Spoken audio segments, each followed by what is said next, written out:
मुझे ये समझ में नहीं आता है कि ये पुलिस है या फिर बैंकों ने इसको अपनी रखैल बना रखा है। चौकी इंचार्ज है या फिर बैंकों के किराए पर रखा हुआ उनका कोई नौकर है। वो एसएचओ है या फिर वो उनका किराए पर रखा हुआ भाड़े का कोई आदमी है। मुझे ये समझ में नहीं आता है। आपको एक इंसिडेंट बताता हूँ, उसको ज़रा समझना। आप इस खेल को समझिएगा कि जिस वक्त आपको अपने अधिकारों की मांग करनी हो, तब वो पुलिस का अधिकारी बोलता है कि हमें तो कानून के हिसाब से चलना पड़ेगा, ये पॉलिसी मैटर है, इसमें मैं कुछ नहीं कर सकता, इसमें आप बात कीजिए मंत्रालय में या ऊपर बात कीजिए, मेरे हाथ में कुछ भी नहीं है, हमें तो जो कानून है उसके हिसाब से काम करेंगे।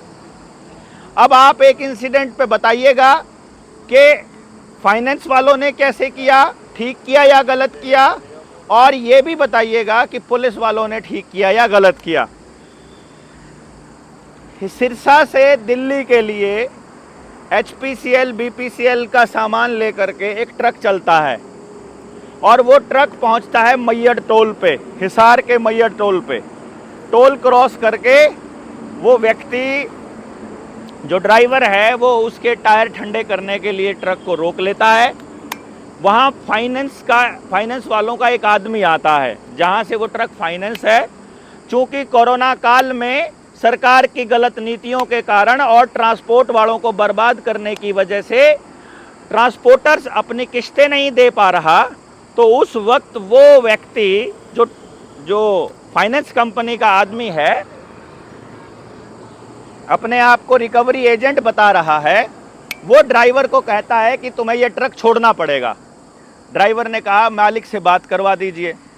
मालिक से बात करी। मालिक से बात करने के बाद मालिक ने बोला कि फालतू बकवास करने की ज़रूरत नहीं है, तुम लोगों को नहीं पता है बैंक के साथ हमारा डिस्प्यूट चला हुआ है और ये कानून के तहत है कि अगर डिस्प्यूटेड कोई प्रॉपर्टी है, डिस्प्यूटेड कोई व्हीकल है, उस पर तब तक रिकवरी वाले सड़क पर उसको नहीं रोक सकते जब तक उसका पूरा मसला बैंक सॉल्व नहीं कर देता, जब तक पूरी तरह से उसे हल नहीं कर देता और कस्टमर को सेटिस्फाई नहीं कर देता।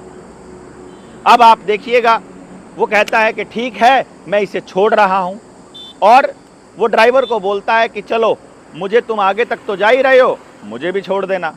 ड्राइवर भला मानस था, उसने अपने मालिक को ये बात बताई नहीं और वो उस गाड़ी में बैठ करके और चल देते हैं दिल्ली की तरफ।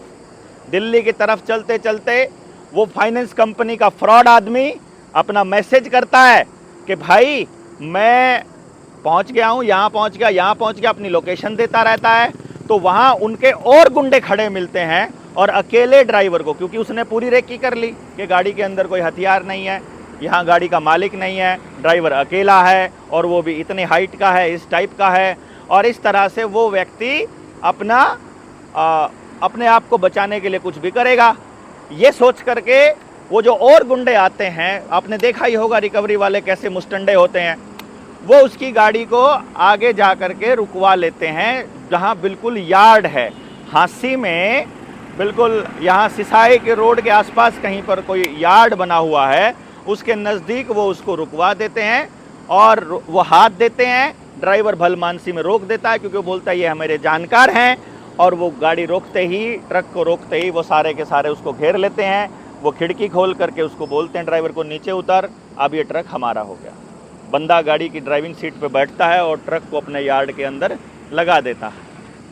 अब वो ड्राइवर क्या करेगा, मालिक को फ़ोन करेगा। मालिक के पास फ़ोन आता है, मालिक ने बोला कि हम अभी आते हैं, और सारे लोग वहाँ से, हमारे किसान नेता विकास सिस्सर अपने जनता सरकार मोर्चा के साथ थे, लीला प्रधान, कैथल की टीम और विकास खत्री जो पहुँचते हैं जब थाने में, तो सदर वाले बोलते हैं सिटी थाने में जाओ, सिटी थाना बोलता है सदर थाने में जाओ, सदर थाना बोलता है सिटी में जाओ, फिर सिटी थाना बोलता है चौकी में जाओ। अब हिसार में चौकी पर लोग बैठे हैं, सुबह से दोपहर से लोग बैठे हुए हैं, सुबह का ट्रक पकड़ा हुआ है, और चौकी इंचार्ज कहता है कि सुबह 10 बजे आ जाना। हमने सिर्फ इतना पूछा है वो चौकी इंचार्ज मालिक को क्या बोल रहा है कि भाई ट्रक की किस्तें नहीं दी हैं तो ट्रक तो उठाएंगे ही। उसको बोलो कोई, उससे पूछो कोई कि भैया जी तुम लोग डिसाइड करोगे कि ये ट्रक उठा सकते हैं। अरे ट्रक उठाने से पहले सरफेसी में कोई नोटिस देना पड़ता है, 13(2) का नोटिस देना पड़ता है, 13(4) का नोटिस देना पड़ता है, 13(4) के नोटिस में भी 2 महीने का समय मिलता है। और आप लोग इसको किसी तरह से, कोई भी आदमी रास्ते में गाड़ी को रुकवा करके, आपका सामान उस गाड़ी के अंदर है, आप उसको चोरी कर लोगे, आप जबरदस्ती कर लोगे और चौकी इंचार्ज पुलिस उनके बैंक वालों की तरफदारी करेगा। ये कितना सही है आप बताइए? अगर चौकी इंचार्ज कानून की पालना नहीं करेगा तो मैं ये बता रहा हूं कि सारा जनता सरकार मोर्चा हंसी आकर के खड़ा हो जाएगा और आप लोग इस तरह से बैंक वालों की तरफदारी नहीं कर सकते। एसपी ऑफिस का घेराव करना पड़े, एसपी ऑफिस पहुंचना पड़े या हमको कहीं भी जाना पड़े, ये ट्रक आप लोग उन फाइनेंस वालों को नहीं दे सकते। हमको पता है चौकी इंचार्ज ने पैसे खाए हैं या सदर के थाने वाले इंचार्ज ने खाया, सिटी वाले ने खाए हैं। थानेदार पैसे खा लेगा तो जनता ऐसे मरेगी क्या?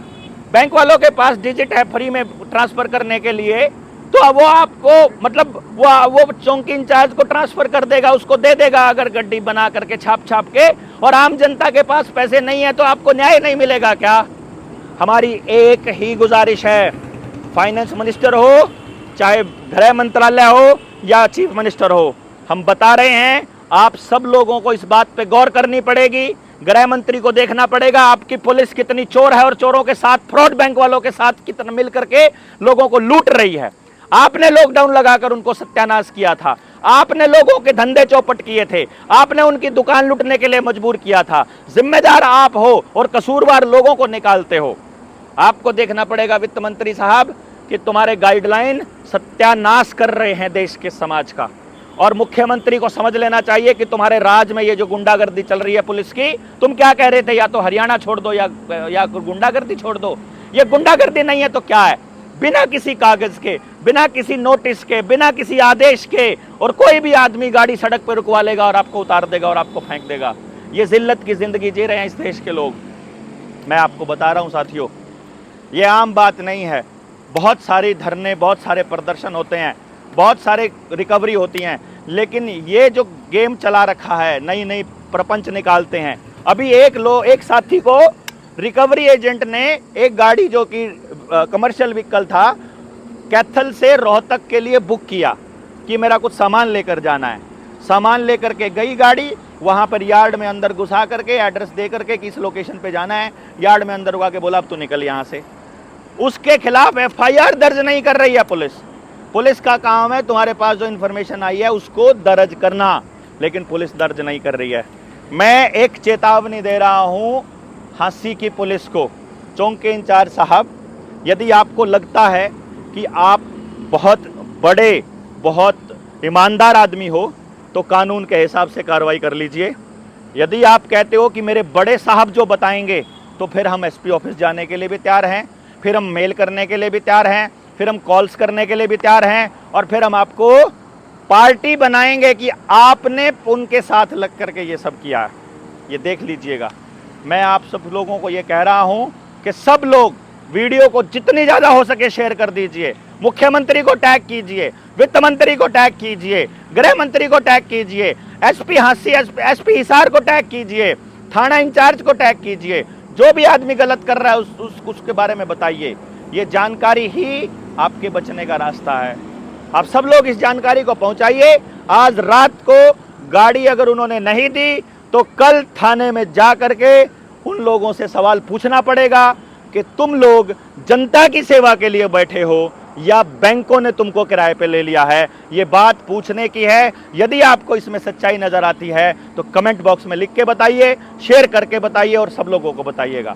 आप सब लोगों का बहुत बहुत धन्यवाद। जितने साथी आज नहीं पहुंच पाए थे ट्रेनिंग के अंदर, फिर अपनी ट्रेनिंग अब हांसी की चौकी के बाहर होगी या एसपी ऑफिस में सचिवालय के बाहर होगी। वहां एचएयू में बच्चों का धरना चल रहा है और यहां पर यह नाटक चल रहा है। 24 तारीख को महापंचायत भी है हिसार में, उसी महापंचायत के अंदर इसका मसला उठाएंगे हम। तो आप सब लोगों को बहुत बहुत धन्यवाद। जय हिंद, जय भारत।